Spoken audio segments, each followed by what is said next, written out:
હું અત્યારે જેતપુર રહું છું. મારું નામ પ્રવીણભાઈ બચુભાઈ ઉસદડિયા. અત્યારે હું અહીં ગાંધીસ્થાન જેતપુરમાં મંદિરે છું.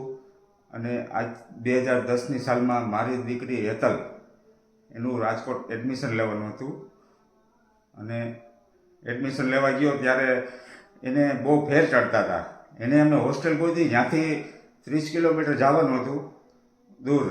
પછી એમાંથી અમે એડજસ્ટ કરીને જે 20 કિલોમીટરની જે સ્કૂલ હતી એમાં એડજસ્ટ કર્યું. અને તોય તકલીફ હતી, એને ફેર બહુ ચડતા હતા. પછી અમે મા છોરું ત્રણેય અમારા ઘરનાને રડવા લાગ્યા. પછી અમારા એક હરિભક્તે મને કીધું કે તમે મુંજાવમાં સ્વામિનારાયણ આપણે ગાંધીસ્થાન છે, ત્યાં મહાપૂજાનું જે મહત્ત્વ છે એની તમે મહાપૂજાનું ઓલું કરો પ્રાર્થના, અને એને તમને સારું થઈ જાય એટલે મહાપૂજા ચડાવી દેજો. એટલે અમે મહાપૂજા ચડાવી દીધી. કેમ કે એને સારું થઈ ગયું. અને તે પછી 4 વર્ષ અહીંયા રહી. 4 વર્ષ 20 કિલોમીટર એને આવવા જવાનું અંતર હતું, એ રોજનું જવાનું. પણ કોઈ દી ફેર ન ચડ્યા. અને જેવું 4 વર્ષ પૂરા થઈ ગયા એટલે સ્વામિનારાયણનું અમે જે કીધું હતું એ પ્રમાણે અમારું થઈ ગયું. પણ 4 વર્ષ પછી પાછું એને પ્રોબ્લેમ થયો ફેર ચડવાનો, ઘરે વહી આવ્યા પછી.